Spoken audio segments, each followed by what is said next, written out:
Anlamıyorum. Bilmiyorum. Anlamıyorum. Anlamıyorum. Yalvarırım, anlamıyorum. Anlamıyorum.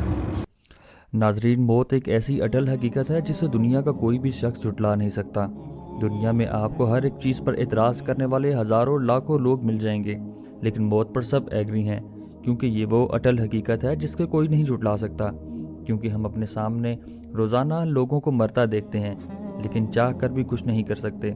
ना हमारा पैसा इसको रोकने के काम आता है, और ना ही हमारी टेक्नोलॉजी, और ना ही कोई चालाकी इसको धोखा दे सकती है।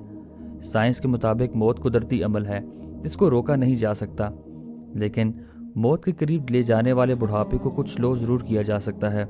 लेकिन हैरत अंगेज़ तौर पर इस्लाम मौत को सिर्फ रूह के जिस्म को छोड़ने के तौर पर बयान नहीं करता, बल्कि इसके 6 मरहले बयान करता है जो आपने, मैंने और दुनिया के हर एक शख्स ने अपनी मौत के वक्त एक्सपीरियंस करने हैं, जिन्हें हर शख्स अपने अमल के मुताबिक ऑब्ज़र्व करेगा। किसी के लिए ये पुरसकून होगी और किसी के लिए इंतहाई अजियतनाक।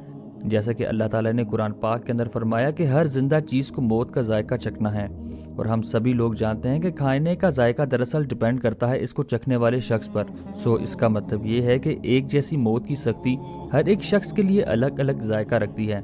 कुरान और हदीस के मुताबिक मौत के वो 6 मराहिल दरअसल हैं क्या, आइए जानने की कोशिश करते हैं। पहला मरहला यानी यौमुल मौत।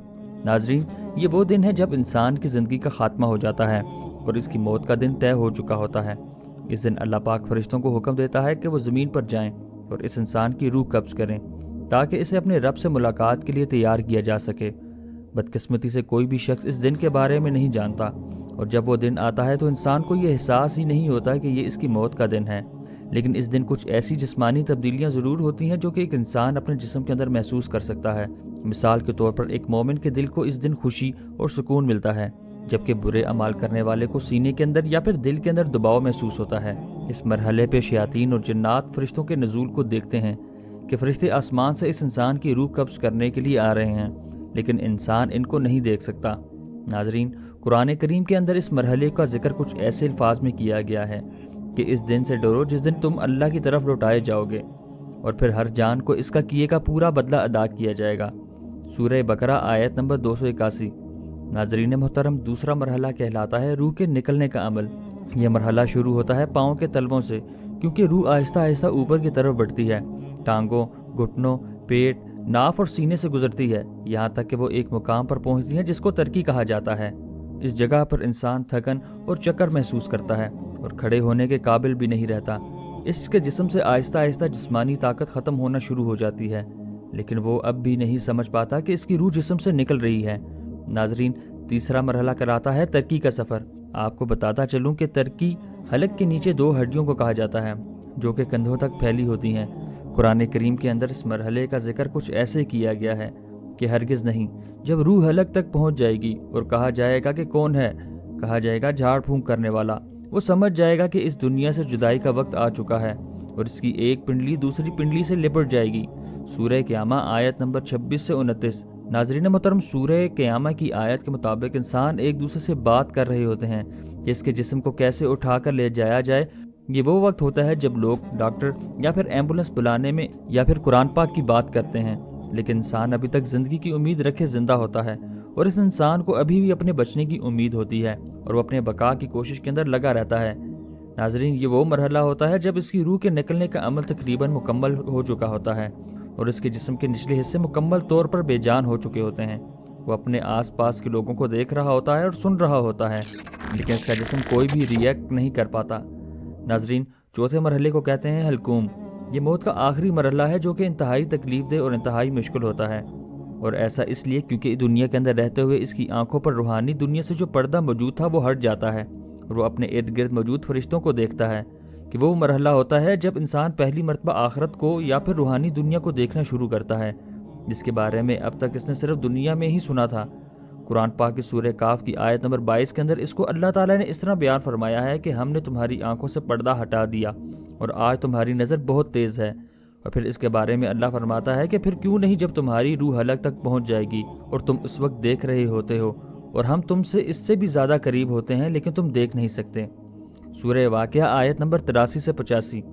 یہ وہ وقت ہوتا ہے جب انسان اللہ کی رحمت یا پھر اللہ کے غضب دیکھتا ہے اور اپنی زندگی کے اعمال کو اپنی نظروں کے سامنے گزرتا ہوا دیکھتا ہے۔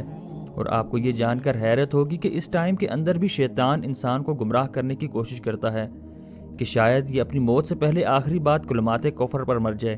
قرآن پاک میں اللہ پاک اس کو اس طرح بیان کرتے ہیں: اے میرے رب، میں شیطان کے وسوسوں سے تیری پناہ مانگتا ہوں اور اس سے بھی کہ وہ میرے پاس آئے۔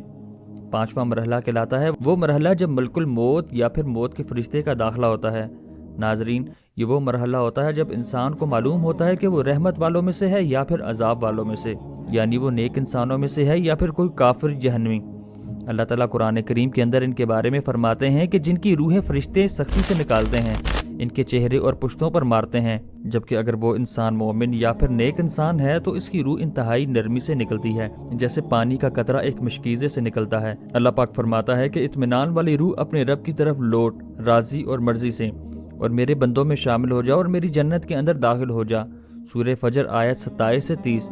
اور اس کے بعد ہوتا ہے چھٹا اور آخری مرحلہ۔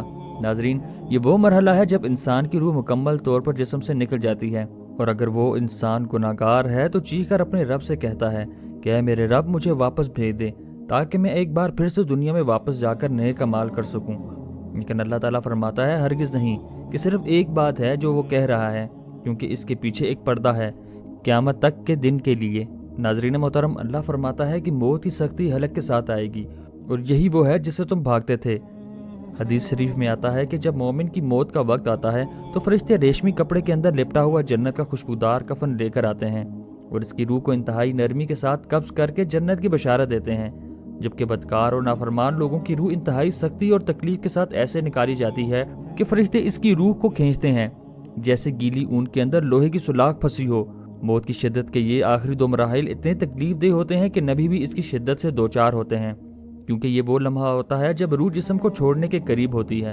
اور آج بھی بہت سے لوگ اس بات پر اعتراض کرتے ہیں کہ دنیا کے اندر جتنے بھی گناہ ہو رہے ہیں یا جتنی بھی زیادتیاں ہو رہی ہیں، یہ سب کچھ اللہ کی مرضی سے ہو رہا ہے۔ نہیں، بالکل بھی نہیں، کیونکہ یہ سب کچھ اللہ کی مرضی سے نہیں بلکہ اللہ کی اجازت سے ہو رہا ہے، اور یہ اجازت انسان کو اللہ تعالیٰ نے قیامت تک کے لیے دی ہے کہ دنیا میں جو بھی اعمال کرنے ہیں، لیکن موت کے بعد ان سب کا احتساب تم سے لیا جائے گا۔ اس کی بنا مرضی کے پتہ نہیں ہلتا، وہ ٹوٹل کنٹرول میں ہے۔ یہ جو آپ آسمان دیکھ رہے ہیں نا، یہ گراؤنڈ فلور ہے، اس کے اوپر 7 فلور اور ہیں۔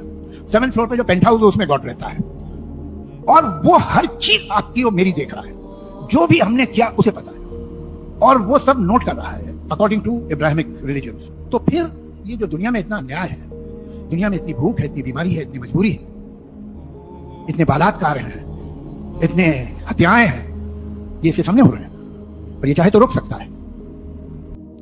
ناظرین، اب میں اور آپ ہم سب مل کر اس بات کا احتساب کریں کہ اگر ہم میں سے کسی ایک کو خدا نہ خواستہ بھی موت آ جاتی ہے تو کیا ہمارے اعمال اس قابل ہیں کہ ہم اللہ کے سامنے پیش ہو سکیں، اور کیا ہم بھی ان خوش نصیب لوگوں کے اندر شامل ہو سکتے ہیں جن کو موت سے پہلے یا ان کی جنت کے اندر باغ دکھا دیا جائے گا؟ اور اگر اس کا جواب نہیں ہے تو ہم سب کو چاہیے کہ اللہ سے معافی مانگیں اور اپنی راہ کو سیدھا کریں۔ اللہ تعالی ہمیں سمجھنے کی اور نیک عمل کرنے کی توفیق عطا فرمائے، آمین۔